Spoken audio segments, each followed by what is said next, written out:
അങ്ങിൽ ഞാൻ ശരണപ്പെടുന്നു. ഈശ്വംസിഹായിക്ക് സ്തുതിയായിരിക്കട്ടെ.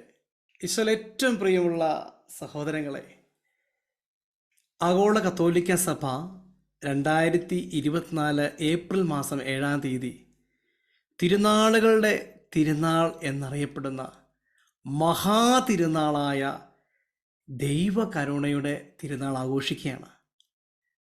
ഈ തിരുനാളിനൊരുക്കമായിട്ട് ഈ തിരുനാളിനെക്കുറിച്ചുള്ള ആഴമായ ചിന്തകൾ പഠിക്കുവാൻ, എന്താണ് ദൈവകരുണയുടെ തിരുനാൾ, ഈ തിരുനാളിൻ്റെ പ്രത്യേകത എന്താണ്, മറ്റൊരു തിരുനാളിനും നൽകാത്ത വാഗ്ദാനങ്ങൾ എന്തുകൊണ്ട് ഈശോ ഈ തിരുനാളിന് നൽകിയിരിക്കുന്നു, ഈ തിരുനാളിൽ ഒരാത്മാവ് സ്വീകരിക്കുന്ന കൃപകൾ എന്തൊക്കെയാണ്,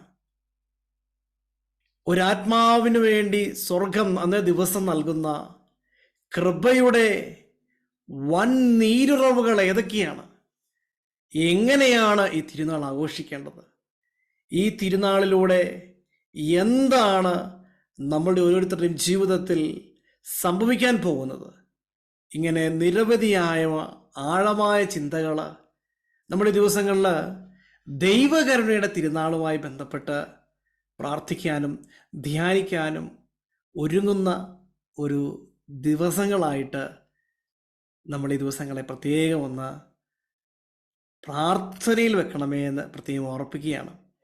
പ്രിയപ്പെട്ടവരെ, ഏപ്രിൽ മാസം 7-ാം തീയതി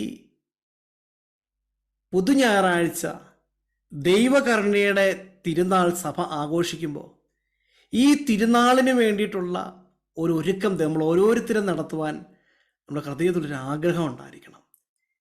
കാരണം ഈ തിരുനാളിൽ ഈശോ പറഞ്ഞിരിക്കുന്നൊരു വാഗ്ദാനം ഇതാണ്: സകല പാപങ്ങളുടെയും ശിക്ഷ ഇളച്ചു കിട്ടുന്ന ദിവസം.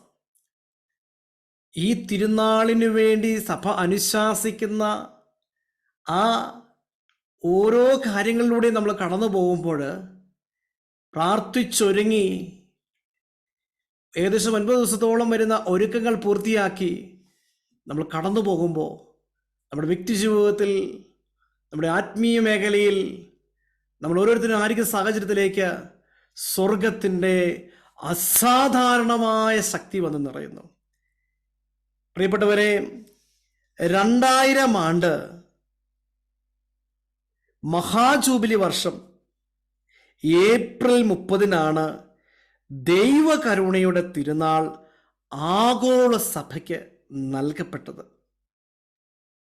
വിശുദ്ധ ജോൺ പോൾ പാപ്പ പറഞ്ഞു, ഈ തിരുനാൾ അദ്ദേഹം പരിശുദ്ധ കത്തോലിക്ക സഭയ്ക്ക് നൽകിയിട്ട് അദ്ദേഹത്തെ ഹൃദയത്തിൽ നിന്ന് ജ്വലിച്ച് അദ്ദേഹം ആത്മാവിൽ നിറഞ്ഞ് പങ്കുവച്ച വാക്കുകൾ ഇതാണ്: ഇന്നാണ് എൻ്റെ ജീവിതത്തിലെ ഏറ്റവും സന്തോഷകരമായ ദിനം. എന്നിട്ട് വിശുദ്ധിയോട് ഈശോ പറഞ്ഞ ഈ ചിന്തകൾ ഇങ്ങനെയാണ്. 1965 ഖണ്ഡിക, ഫൗസ്റ്റീന ഡയറി 965 ഖണ്ഡിക. രക്ഷ പ്രാപിക്കാനുള്ള അവസാന പ്രതീക്ഷയായി ദൈവകരുണയുടെ തിരുനാൾ ഞാൻ അവർക്ക് നൽകുന്നു. എൻ്റെ കരുണയെ ആരാധിക്കുന്നില്ലെങ്കിൽ നിത്യമായി അവർ നശിച്ചു പോകും. ഹല്ലേലൂയ. ഈശോ പറയാം, രക്ഷ പ്രാപിക്കാനുള്ള ഏറ്റവും അവസാന പ്രതീക്ഷയായി എൻ്റെ തിരുനാൾ ഞാൻ അവർക്ക് നൽകുന്നു. The last hope of salvation at the feast of divine mercy. Hallelujah. ഈ തിരുനാൾ നിനക്ക് ഞാൻ രക്ഷ പ്രാപിക്കാനുള്ള ഏറ്റവും അവസാനത്തെ കച്ചിത്തിരുമ്പായി നൽകുന്നുവെന്ന് ഈശോ ഫൗസ്റ്റീനയ്ക്ക് വെളിപ്പെടുത്തി നൽകി. പ്രിയപ്പെട്ടവരെ, ഈ തിരുനാളിന് അസാധാരണമായ സവിശേഷതകൾ, അസാധാരണമായ കൃപകൾ, പരിശുദ്ധാത്മാവ് ഒരുക്കി വെച്ചിരിക്കുന്ന, നമുക്ക് നമ്മുടെ ബുദ്ധിക്ക് ഗ്രഹിക്കാൻ പറ്റാത്ത വിധം, നമ്മുടെ ചിന്തകൾക്ക് മനസ്സിലാക്കാൻ പറ്റാത്ത വിധം കൃപകൾ അന്നേ ദിവസം കരുണയുടെ നാഥൻ നമുക്ക് വേണ്ടി ചൊരിയുകയാണ്. ഇതിനെക്കുറിച്ചുള്ള ആഴമായ ചിന്തകൾ ദിവസങ്ങളിൽ നമ്മൾ പങ്കുവയ്ക്കും, പ്രാർത്ഥിക്കും. നിങ്ങളെല്ലാവരുടെയും വലിയൊരു അപേക്ഷയായിട്ട് പ്രിയപ്പെട്ടവർ ഈ ചിന്ത പങ്കുവയ്ക്കുകയാണ്. സാധിക്കുന്ന എല്ലാവർക്കും നിങ്ങൾ ഈ വീഡിയോകൾ ഷെയർ ചെയ്ത് കൊടുക്കണം. സാധിക്കുന്നവരിലേക്കെല്ലാം ഈ തിരുനാളിൻ്റെ ആഴങ്ങളെക്കുറിച്ച് മനസ്സിലാക്കാൻ പറ്റുന്ന ഒരു വലിയ ഒരു ആത്മീയ ദൗത്യമായി നമ്മൾ ഓരോരുത്തരും ഇതിനെ സ്വീകരിക്കണം.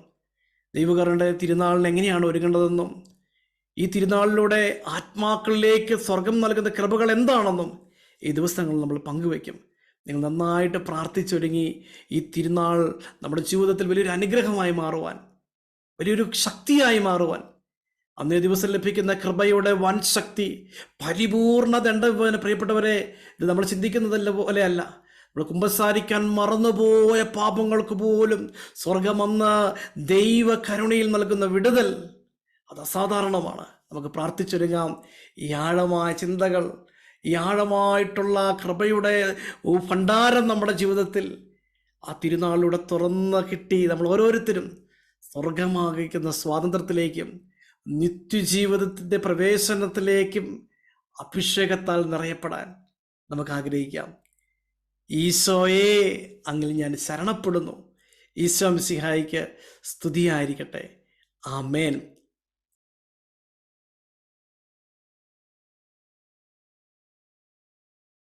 ഈശോയെ, അങ്ങിൽ ഞാൻ ശരണപ്പെടുന്നു.